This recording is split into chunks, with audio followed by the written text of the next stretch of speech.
We review, the NFL draft. We talk second round NHL and NBA playoffs, and we talk who's hot and who's not in the MLB. Stay tuned. Sports Talk Live is next.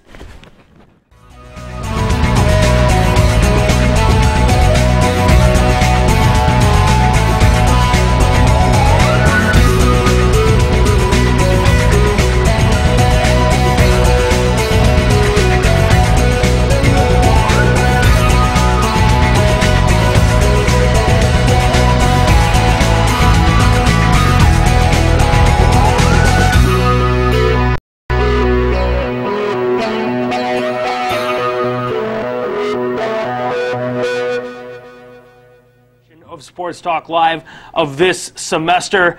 I am Logan Beatty, your host. I am joined today by Joey Olson and Kyle Popovich. Gentlemen, how are we doing today? Doing real good. Pretty good. It's your last show at WMCM. How's that? No, you host the news on Thursday, don't you? I do sports on Thursday, but this is my last Sports Talk Live ever of my college career, so I'm excited to get through it, and I couldn't imagine doing it with two better sports analysts here. So, guys, why don't we just rivals? Yep. Why don't we just go ahead and jump right into it? So, we partook in a very successful, I am going to toot my own horn right now, very successful RAQ radio broadcast of the NFL draft. We were all there for the first round at Buffalo Wild Wings. So why don't we just talk a little bit about the results of that draft, guys? You know, who are you looking to who really had success? What are the teams that you really liked? Who do you think made some big moves in the NFL draft over the weekend? I think it was the teams that could kind of do no wrong in the NFL draft this year, going through the Jacksonville Jaguars and Cleveland Browns kind of ways where they had unsuccessful years. They haven't been relevant in a while, but they did kind of the things that were smart. And Kyle, why don't you kind of lead off on that? Oh yeah, Jaguars. I mean, Joey brought it up. Jaguars had probably one of the best drafts this year, if not the best draft. I mean, you get an impact player in Jalen Ramsey. He's going to be able to line up opposite of Prince Amukamara, free agent signing. And not only do they get a top 5 talent there, they get a top 5 talent in the second round with Miles Jack falling from UCLA, top 5 player on many boards. And somehow he's sitting there at pick 36 in the second round of the draft. I was dumbfounded on how that happened. He passed the medical exams at both the Combine and his pro day. I mean, I'm sure teams are going in through these process leading up to the draft, just making sure they're looking good. He had a torn ACL last September, and he's been showing off Instagram videos of where he's dunking, and he's showing that he's prepared. And like he said, he's going to use this as a chip on his shoulder to go out and just do that much better. And yeah, I completely agree. I thought the Jacksonville Jaguars had one of the best drafts over the entire weekend.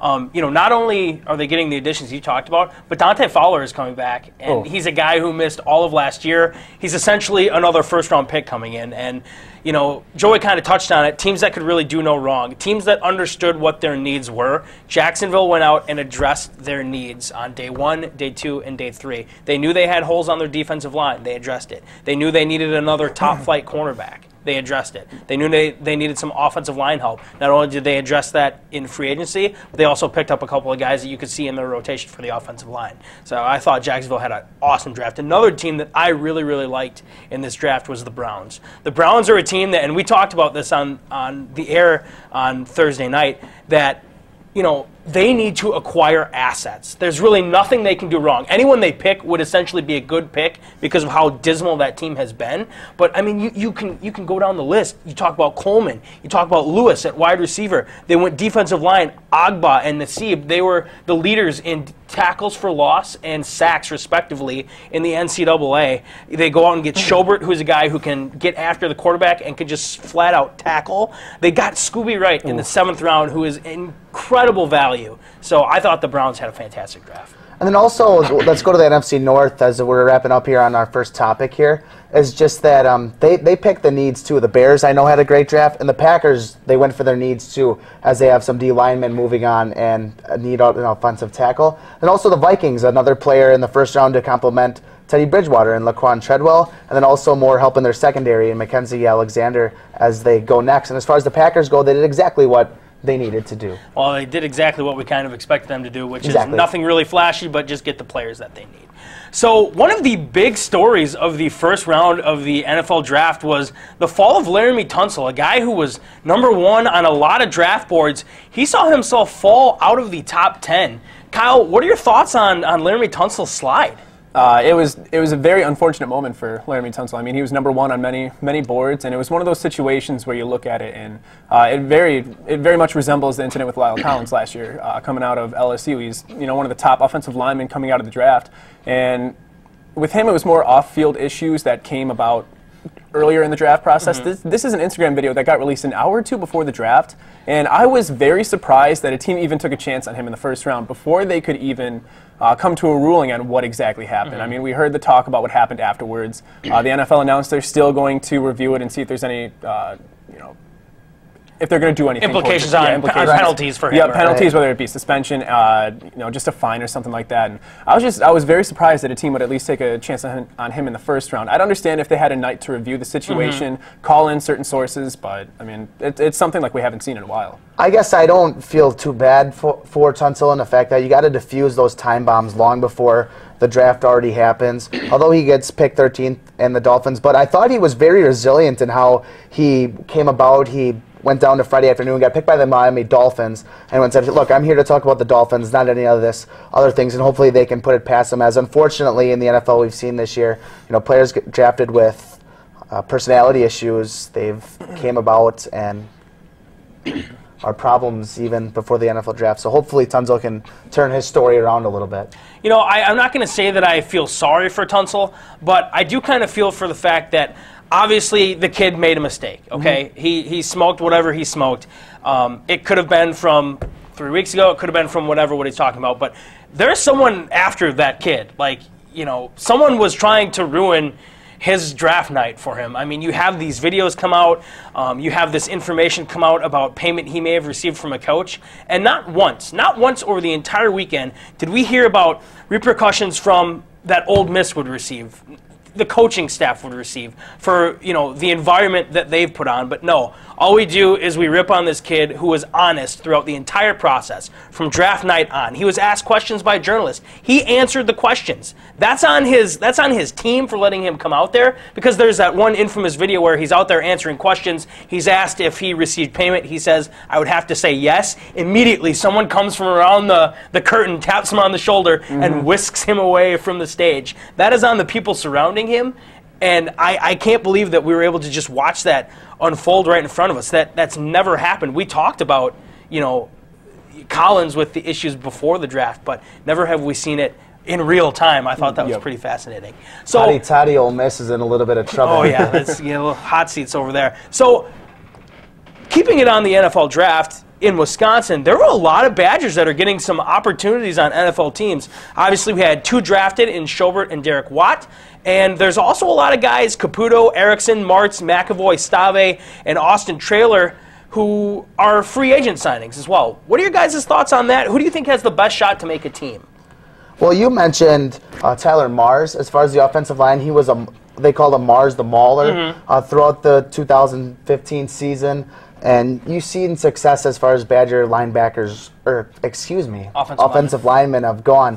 And the one that I was most excited about is the Seahawks kind of gambled this entire draft, as we talked about before. And Tanner McAvoy is a great example of that. He can play on both sides of the ball as far as a receiver or cornerback. I don't think he has a future in the NFL as a quarterback, but he's a guy that can go on both sides of the ball, and he's very skillful and athletic. So he's the one that I was most excited about to see go on. I think, when you talk about NFL, you not only talk about offense or defense, but you talk about special teams. It's the third phase in the game, and it's sometimes the most important. And I think one guy that's going to really have a chance to succeed in the NFL is Michael Caputo, the safety. I mean, you watch him, he played 3 phases of special teams in his time with Wisconsin. Maybe not so much his senior year, but, I mean, when you are these late-round picks, these day 3 picks, and especially undrafted free agents, your only chance to really stick with a team is to play special teams. And, it's nice to see these players come in with the chip on their shoulder, not being selected, not hearing their name over the television, but understanding their role coming in. They're maybe the 80th or 90th player on the roster. They have a long road ahead of them to even get a chance to put on that game day jersey week 1. But Michael Caputo, he's a very highly intelligent, good character. He's somebody that's going to be able to stick with New Orleans and I think help out their special teams unit. Yep, just really quick, it's about fit. And when you're a free agent and you can go to a team that best suits you, Erickson, Bengals need wide receivers. Yes. Schobert. Browns need linebackers. Perfect fit. So next we're going to talk about the most shocking player to fall in the draft. Obviously, we talked a little bit about Tunsil, but who's another guy that you thought, you know, you kind of almost felt bad for and were just completely shocked at how far they fell?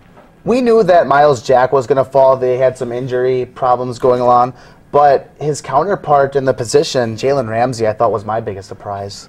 I think going for me, it was somebody who's actually taken in the 7th round, Scooby Wright the third. We've touched on him a little bit, but I mean, you go back to 2014, he was one of the most successful linebackers in the country. I mean, he won the Dick Butkus Award, a high honor for linebackers in the NCAA.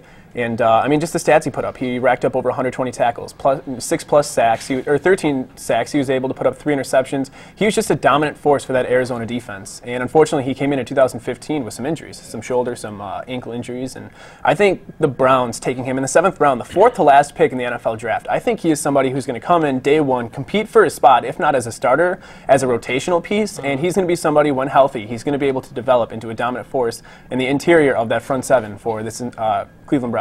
Well, I think that's what's so great about the Browns, too, is that it's going to be open interviews, essentially. You know, everyone is going to get a legit shot for playing time at that team. And, you know, we talked about Schobert, obviously Scooby Wright. A lot of these guys were successful in college and have the opportunity, I think is the word, to make a big impact. Another guy, now I don't know if he necessarily, you know, I was shocked at how far he fell, but a guy who went a little later than I expected, Robinson to the Lions at 46, a guy who had, you know, mid-first round grade, goes 46 to the Lions, addressing a need for them big time. I thought that was a huge pick. I was going to address Saquon Robinson as well, but the entire Alabama team, Jaron Reed and Reggie Ragland, all fell to the 2nd round. So that was shocking as well. So anyhow, we'll take a break, and when we come back, we will talk about the 2nd round of the NHL and NBA playoffs. But first, let's take a look at those perfect pets.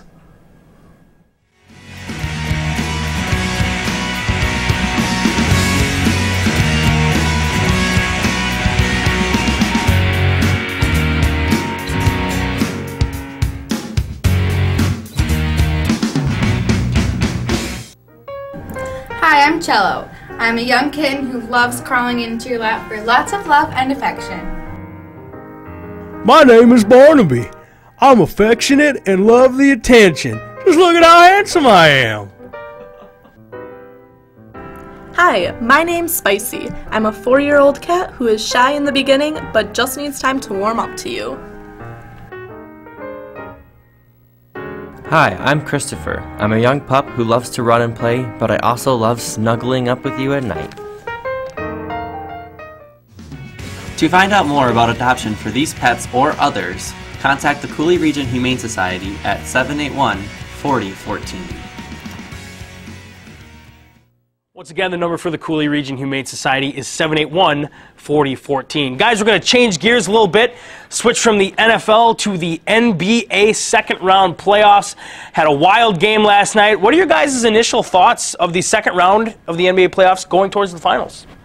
Well, we've seen initial games. I guess we have one series that starts tonight. The Warriors play the Blazers again tonight as 2. I think the Warriors are going to blow past the Blazers. The Thunder getting one out of the Spurs was interesting because the Spurs had like a 40-1 home record. Of course, they had controversy in the end of that game. Oh, yeah. Do you guys have any thoughts on the end of the game last night? I think just officiating. I mean, it's preached in the NFL, I feel like, exclusively, but the NBA, I mean, they get a lot of hate for what goes on in those games, and just those final seconds you saw it. OKC was up 98-97 on the inbound pass.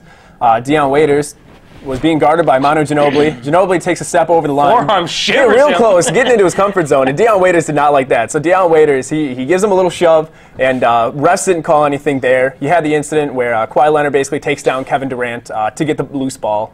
And I will say I'm disappointed in the Spurs. After all that not being called, they couldn't even complete a 3-on-1 to get that layup. Sad. Yep. Yeah. So the controversy there, I mean, good win by OKC. There was a lot that went into it, but it was definitely one of those things where the refs really got to stay on top of that. They came out today and even said that they missed that. And now the win transitions over. If you can win one of the first 2, they always say now you have home field advantage for the rest of the playoffs. Now moving to the East a little bit, the Cavs play the Hawks. And really, I haven't watched too much of the NBA playoffs, but we all know that the Cavs, I think, can steamroll there. Now, my question is to you guys, what about the other series? Can the Raptors or the Heat have a chance at contending with Cleveland in the East? In a word, no. No? I don't think they have a chance. you know, the Heat and Toronto, both of them have glaring holes, so I don't think they can do it. I would say there is, even if it's a small chance, there is a chance that the Heat, I mean, they have depth, something that can compete with the Cleveland Cavs. And, I mean, they do have some veteran players who understand what it's like to be this close to getting a championship. So, all right, changing gears to the NHL, my favorite playoff series. Just when it comes to the postseason, I don't think anything, you know, I think the NFL is its separate entity, but I don't think anything matches the intensity of NHL playoff games. And we have had some doozies here in this playoffs. We have the Pens and Capitals. That one got knotted up at 1-1 last night. That one is a bloodbath, and I could not be happier. Those teams hate each other. I think the winner of that series will come out to represent the East. And then Sharks Predators. The Sharks, a team that always has tons of expectations. This year they didn't really have that many, and now they're up 2-0 on Nashville. So what are your guys' thoughts on some of the NHL playoffs? I think it's one of those where the Sharks came into the playoffs understanding that after the kind of mixed season they had these expectations, and they realized that they had to exceed these expectations. And taking this 2-0 lead, that's huge against the Predators. I do think the Predators are going to fight back. It could go into a Game 6. They're scrappy. I don't think it's going to go Game 7, but it's one of those where the Sharks have been so, on and off. It's hard to tell what kind of team you're going to get on the ice that day. My favorite, I think, as far as the series goes the Sharks and Predators. Of course, the Sharks have Joe Pavelski from Plover, and then, of course, the Nashville Predators is the AHL affiliate of the Milwaukee Admirals. That game probably what I'll be tuning into tonight, flipping forth between the Brewers. So there's nothing that matches Game 7s, and we saw those a couple in the first round in round 1. Sorry, Kyle. Yeah, But, I mean, Stars Blues is another series where you've got great net minding, you've got guys who can score. Dallas brings out Spiza, Sharp, Seguin, Hemsky, and Ben, and all of those guys can score. So it's an interesting series. So we had some interesting news yesterday in the world of soccer. Leicester City. Just like the pitcher for the Cubs. Leicester City won a championship I've never heard of, and their odds were extremely high. Joy, why don't you tell us about this team's win in this league? Sure. Yeah, Leicester City in the Premier League, they were faced 5,000 to 1 odds. So let me put this in perspective with you, which I really can't. The Philadelphia 76ers odds to win an NBA championship this year were 200 to 1. This year, the Cleveland Browns of winning the next Super Bowl are 250 to 1, and the odds for a 16 seed to win the NCAA tournament are 1,000 to 1. This team was faced at 5,000 to 1. That's ridiculous. And at the beginning of the season, remember that Minnesota player that kind of put that raunchy thing on Twitter? They had 4 of their starters that were kicked off the team a week before the season started because of a raunchy tape that came out. So, but for their starters and their manager, they get thrown into the city, and then in mid-February they were kind of playing well, and they beat Manchester City in the month of February, saying, okay, maybe they have a chance to do this thing. And to compare it, I know one of my cohorts that I work with this summer is real big into the Premier League, and he says, it's their Super Bowl out there, and there's just no other team has done it, and just those odds, the 5,000 to 1 beyond, say the bookmakers, I don't see how they can make it that high. I'm not a big soccer person, but I know that they let other teams carry, like as far as the possession goes, they kind of let teams carry the possession of the ball, and then they kind of use a counterattack, and it was really the first of any of its kind in soccer. So anyhow, we'll take a break, and we'll take a look at the WMCM promos, and when we come back, let's talk some baseball.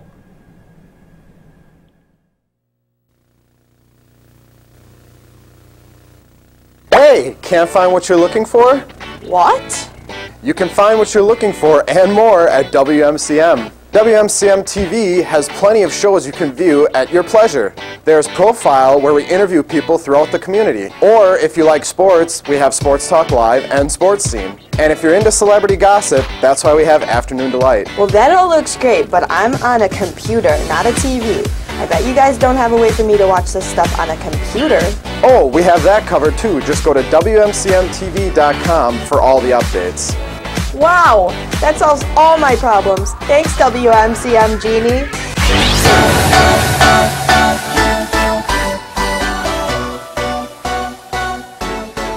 Welcome back. All right, guys, changing gears to the MLB. We're about an eighth of the way through the season here. A month through. Yep. So what are some your initial thoughts? What are some teams that have really come out? Who's a hot team that you guys have been surprised by, or just is in general a hot team, and who's not? Kyle, we'll get to your Cubs in a minute. That's right. Where's the next topic. So, anyhow, no, they've been amazing. And the other team on the south side, the Chicago White Sox, have actually been very impressive.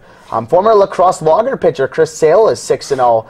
And how about the Washington Nationals as far as Wisconsin references go? Jordan Zimmerman from Stevens Point and also pitched for the Eau Claire Express back in the day. He's 6-0 as well. It seems like pitching has been the strong suit, at least starting pitching goes, for a lot of hot starts this year. Oh yeah, I mean, you look at the White Sox. One pitcher that really surprised me, not even Chris Sale, is Matt Latos. Okay. No, I mean low expectations. Low expectations, and he's coming in with the 7th best ERA in the AL, and that was something just unexpected. And to see this team, I think they're 18-7 right now, 18-8. And this was totally unexpected. I mean, if there's a team out there in the AL that I was not expecting to do that good, it was them. They missed out on some of the big outfielders this offseason. That was, a huge need. And what do? They muster up Austin Jackson, just a very low one-year deal bargain. Came in for the Cubs last year, worked off the bench, and he has come in. Him working in center field has boosted that defense and boosted that offense. Being able to, play either in the leadoff role or whether it be the, the 7th batter in the lineup. His on-base percentage is helping that team out, getting runners on base, moving them along, and for that team to overcome, I would say, some pretty high odds to even be at this point. It's huge for the White Sox. Well, and that's a team that Abreu hasn't even hit his mark of power yet. Lowry has had an up and down season. So, you figure two guys that are some of their best offensive players haven't even really started to hit their averages, for power. I think that's really surprising. And, we haven't really talked about it much since the season started, but the White Sox had a major off-the-field issue coming into the season with Adam LaRoche. And they've, winning cures all evils, and that's evidenced by this. So far. Yep, 18-8 in their first 26 games. Sorry to cut you off, Logan. The two other teams before I went to go to who's not that I want to make mark on is the Philadelphia Phillies. They're at 15-11. They seem to be through a rebuild for the first few years. And the Boston Red Sox, who actually just swept the Yankees, let's go to who's not. The New York Yankees is probably the biggest surprise. I can't imagine listening to New York's sports talk show. They're like 8-15 right now, just got swept by the rivals. And they're brutal so far. Well, Toronto is a team that I have in there. They've been fighting around 500, but that's a team that came in with pretty high expectations considering the season they had last year. The pitching hasn't been great. Stroman is a great young pitcher. He's had his up and downs and stuff like that, but the power really hasn't been there for them. Donaldson's had a solid start. Batista, he's kind of hit or miss sometimes, but I think Toronto is a team I have up there. They keep splitting series against Tampa Bay, and that's a team they should really blow out more. So I have the Blue Jays in there for a team that's kind of not hot right now. The Houston Astros are another team that has been very disappointing. They're right now at 8-18, and I guess the worst records in baseball so far, like the Minnesota Twins and Atlanta Braves, they knew that they were going to have a rebuild for a few years, right? Yep. And there's a lot of teams hanging around 500 so far. They say it takes one really red hot month, and then you can ride into the playoffs on 500 baseball. There's a couple of teams that have yet to be kind of seen and either have a really bad month or a really hot month, like the NL West, the Dodgers, Padres, and Colorado Rockies. So it'd be interesting to see as we go into the first few months who can kind of go up to the playoffs and then who's going to fall under. And far be it from me to not bring up the Mets, a team that made it to the World Series last year. Yep. Pitching is everything in the modern MLB, and they can trot out Syndergaard and DeGrom, and it's complemented by some timely hitting. So can't bring those guys up. So let's switch gears here to the NL Central, some teams that we probably watch a little bit more. The Cubs and the Brewers. Kyle, the floor is yours. Gush, my man. Gush. Oh, man. So Cubs off to a hot start, 18-6. And this is something where one player that has not hit their stride yet, we talked about that, Anthony Rizzo. Guy is batting .230. I mean, he has the power. His slugging percentage is way up there, but his average is low. He's batting .230. With Kyle Schwarber getting hurt, that was a huge loss for this Cubs lineup. Jorge Soler was expected to come back into this lineup. He's batting a muzzly 186. You're getting Chris Bryant moving out to left field. Javier Baez is looking really good as that kind of Ben Zobrist utility-type player that Zobrist was earlier in his career. Yep. But, I mean, we talked about it with the White Sox. You need that timely hitting. You need those other role players to come in and perform highly when your big stars are not, Chris Bryant's slowly starting to get his average up in Rizzo, but it's the unsung heroes such as Tommy La Stella, Javier Baez that are coming in and doing. David Ross, I mean, he's somebody who's batting over 240. He's only got 2 cranks on the year. Nobody was expecting that. He hit 1 last year. I mean, the 39-year-old, he's entering his final season. He's announced that he's going to be retiring. But I mean, the Cubs definitely at 18-6 right now. Jake Arrieta on the mound tonight, 5-0, a 1.00 ERA. Another thing that impresses me with the Cubs, too, is that when Wrigley gets real hot in July, just anything can fly to the park. They lead the majors in as many at-bats when the bases are loaded. So far, that's got to be a dangerous thing, and I don't know how much Cubs I'll try to watch when I go back to that side of the state. But no, they're right up there. And I guess, Logan, now the floor is ours. Well, we won one on Sunday. We won one again. That's 2 in a row. If we won one tonight, that's a streak, that's baby. a winning streak. Really, outside of Jimmy Nelson, the pitching has left a lot to be desired for the Brewers. Peralta has left a lot to be desired. Jungmann was just sent back down. But offensively they have low run totals, but I've been pleased. It looks like Santana, Neuenweiss, Villar, they look like guys that can those hit. prospects or ones that have a chance. They've been watchable at least for the first month or so, and that's all we can hope for as Brewers fans. All right, switching gears here to UWL. The UWL men's baseball team has had another successful season. Joey Olson calls games for them on RAQ Radio. So Joey, what are your impressions about this team and how they've succeeded? Well, they've had really high expectations going into the year. They were the national runners-up in 2015, and they come in right now as a 26-7 overall record and a 15-1 in the WIAC. And actually, that was good for the best start in all WIAC history. They were 15-0, and then they lost the last game to UW Whitewater. But remember, you said the 3 things that any team needs to be successful: pitching, defense, and timely hitting. Well, their first 3 starters: Caleb Bosley, senior, he's 6-0. Troy Kenkel, also senior, he's 6-2. And then Jamison Lavery is the number 3 starter. He's also 6-0. And the defense complements what goes on in the mound. They can throw strikes, and it can get behind us. And then also, they average 10 runs a game in D3 baseball. Now, of course, maybe run totals are higher in D3 baseball, but this team has That's power. Still really high. Taylor Colway, the senior from Holman, a communication studies major at that, has a 500 average right now. That's good for the best in D3. He extended his hit streak to 37 games throughout the weekend, and he's got a hit in every single game as well, and most of them are beyond the double and triple range. And then Justin Anderson, with a 3 RBI double against Whitewater, tied the single-season RBI total for EWL in 2002 by Chester Janke. So they have a lot of baseball at lacrosse at Copeland Park coming up. They host the WIC tournament as they won their 14th school conference champion, first in 2012. And then also they will host a D3 regional, which the NCAA cannot ship out a hosting site as long as you make it. So they'll play at Copeland Park for their regional from May 18th to May 22nd. I've been so impressed with them. Yep, and you talked about expectations, and they've met them all season. Right. So, guys, we're switching things up here. Now we're going to go to our FaceTime portion of the show.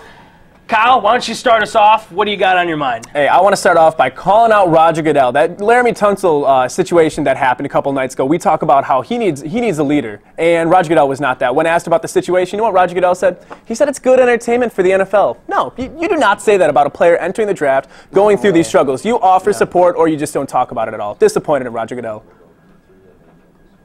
Oh, okay. So anyhow, I'm just going to further up on the whole UWL baseball thing. Go out and watch that team if you're staying in the summer, or I guess here for through graduation weekend. They're hosting a WIC tournament. I call games through Ustream on RAQ Radio. I know that's a shameless pundit, but why don't you get behind this team, as UWL athletics has never been more exciting, and not just baseball but any other sport, as we depart here. So I guess my big thing for FaceTime is, we're kind of getting to the end of the NBA playoffs, and that means free agency talk. Well, go figure, Milwaukee, for the first time in my lifetime, is linked to a big-time free agent, Dwight Howard. Jason Kidd, if you're listening to me, I know you're probably in the process of getting John Hammond fired right now, but don't bring Dwight Howard to this team. He has not done anything that proves that he would ever be a useful commodity on a winning basketball team. If you do this, I will rip one of my Bucks shirts. Don't worry, Joey, I have about 20 in the stockpile. But if you do this, I will rip I can't do it.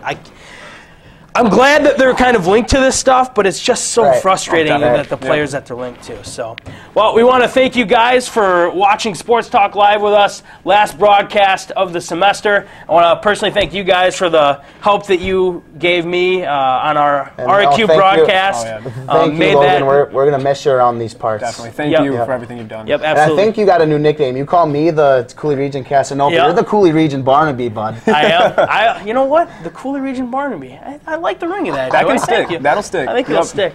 All right, so thank you guys for watching, and we will be back next semester with all sorts of wonderful sports talk on Hotshot Sports, Sports Talk Live, and other various sports shows. So thank you. See you.